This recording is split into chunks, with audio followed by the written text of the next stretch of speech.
Hey, schmack-a-ma-gob, I got a special donation from Mr. D. Mr. D, I gotta say, I gotta give a great shout out, Mr. D. He supports my channel. He's just awesome. And he doesn't really ask much for return. And, I saw him on Facebook the other day posting this album, the Judas Priest Live Meltdowns 98. And I was like, God, I haven't heard that forever. I love that album. So I started listening to it, and man, by the third song, I was like, you know what? I'm going to review this for Mr. D. And this is for you, Mr. D. I absolutely love this album. I saw the tour, the Jugulator tour, and look, I still got the shirt. Look at that big ass hole it has. But yeah, I saw it at the Button South. I saw the Demolition tour too. I was happy that they brought both tours with Ripper down in South Florida. And both shows were just so amazing. I saw the Jugulator tour and the Demolition tour. Now, I'm not the biggest fan of Jugulator, or even less Demolition. I like a few songs on there. My favorite song on that album is not on this live album, because I don't think they've ever played it live. So let's get into this. And these are pictures I took on the Jugulator tour when they played the Button South. It was a small club and it was hot, but it was awesome. It was an amazing show, and goddamn was I close to that one. So it starts off with Hellion and Electric Eye, and listening right off the gate, I'm listening to this and I'm like, Ripper, he doesn't sound like Halford. A lot of people say that. A lot of people say, oh, Ripper. I don't think he does. Yes, he can hit the highs like Halford, but his normal range or his guttural stuff, he does stuff with his voice that it doesn't sound like Halford at all from me. Maybe the high notes here and there, but it still sounds like Ripper to me screaming than Halford. And right from Electric Eye, the way he comes out, sings it, it sounds like Ripper Owens, and I love it. And it goes right into Metal Gods, which, again, Ripper owns this, man. I mean, he is like, Rob Halford's the Metal God, but here he is taking over for the Metal God, singing like a Metal God. So I love it, and I love how it's followed by Grinder, which is the way that show. This Metal God's a Grinder to me is kind of like the Hellion and Electric Eye. I mean, they belong with each other, and I know the European version is not like that. I think it's breaking the law after Metal Gods. No, it's got to be Grinder. And again, Ripper killing it on this. Then they go into Rapid Fire. Now, Rapid Fire, the version they do on here is a version they did as a B-side, where, Ripper adds some lyrics, sings Rapid Fire during the verse. It's different, but I love that studio version of Rapid Fire. And this is a live version of their studio version with Ripper, and it rips. I love it. And then it goes into Bloodstain, the first song from Jugulator on here, and I like it more on here. I think it sounds much better on this live album, and I dig it. And then we go into the classic, The Sentinel. And again, Ripper sounds like Ripper to me, and the band is spot on. Man, I'll never forget seeing this, with Ripper in a small club, seeing them do all these songs, The Sentinel and, Grinder and stuff like that. It was amazing. And yeah, this was amazing, The Sentinel. Next is Touch of Evil, and seriously, I'm not really a big fan of this song. Kind of boring song to me. It's whatever, not a fan. And then it goes into Burn in Hell, which is another song off Jugulator, which I feel, again, I think all the songs off Jugulator sound better on this live album. And I dig it. I dig it here on this live album. And then it goes into the Ripper, where Ripper Owens screams, "What's my name?"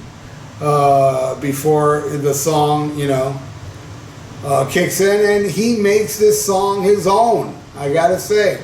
Ripper kills it on the Ripper. Next is Bullet Train, another song off Jugulator that I think sounds better here. Man, I'm still not the biggest fan of the song, but I still think it sounds better here. And after that, it's beyond the realms of death. You know, I mean, here it's like, yeah, I mean, Ripper, you're doing good, man, but you ain't no Halford on this one. I think Halford, you listen to Halford do this back in the Stained Class days, forget it. Yeah, and even later, I saw him do this on Ram It Down, the Ram It Down tour, and it was unbelievable. So, yeah, this one, you couldn't better Halford on this one, though you did do an amazing job, Mr. Ripper. And then we go into Death Row, a song I just don't care for, on Jugulator. And here, I don't even know if it sounds better or worse. It's whatever. And then it goes into Metal Meltdown, which is, you know, one of the songs off Painkiller that, you know, it's metal and all, but to me it sounds like Judas Priest trying to be Halloween. Like the speed metal stuff. And I don't know, man. I'm kind of partial with this song. But I like Nightcrawler much more off the same album. Probably my second favorite song off Painkiller is Nightcrawler. Absolutely great song, and Ripper does it justice here. And then we go into another song I don't like off Jugulator called Abductor. Alright, and I didn't care for it. Next, oh boy, Victim of Changes. Boy, Ripper screams his ass off on this, and at the end of the song he adds several more screams. It's just amazing how he sang this song. Really, really good. Alright, the next one, Diamonds and Rust. It's like an acoustic version, not the version that they do. It's more like Joan Mitchell's version. And I gotta say, after this, you know, when Ripper was gone and Halford came back, they started to play Diamonds and Rust like this, the acoustic version. And I gotta say, you know, Ripper blows away Halford with this acoustic version. Compare. Listen to this version and then listen to Halford do it. No. Yeah, you gotta blame it a lot on age, of course. Even though Halford still sounds good, he doesn't sound this good. On Diamonds and Rust, it's probably my favorite track on here. The way Ripper does this, just amazing. Alright, then we got Breaking the Law. Yeah, fun tune, I dig it. Like how they played it here. Green Manalishi, they played it kind of like the Unleashed in the East version, where there is a B-side of them doing Green Manalishi in the studio where they do it real slow. I mean, even slower than the Hellbent for Leather. I'm sorry. Yeah, it is Hellbent for Leather. Killing Machine didn't bring it. This one they do it more tempo and it rolls. I love it. And then Painkiller with the motorcycle intro. This is where Ripper comes out on the motorcycle. They didn't do that at the Bud South. It was a small club. But Ripper kills it. He kills it on this song. I mean, the whole thing, screaming his ass off, he delivers it. And then it goes into Another Thing Coming, a song I never cared for, and I don't care for it on here. But I care for the last two songs, which is Hellbent for Leather, which is killer. It's always killer, and Ripper does it great. And Living After Midnight is fun. It's a fun ending where they do a crowd sing-along thing. It's just awesome. And that is my review to this amazing live album. I know about Live in London. I own it on DVD, but I never bought the album. And there are people out there that say that's better than this one. I don't know. I'm only judging it by the DVD, so I may be wrong by thinking this is better. Live Meltdown, 97 or 98. Awesome. Awesome album. And thank you, Mr. D, for posting it and making me go back and listen to this amazing double CD. I wish they would release it on vinyl. I'd buy it.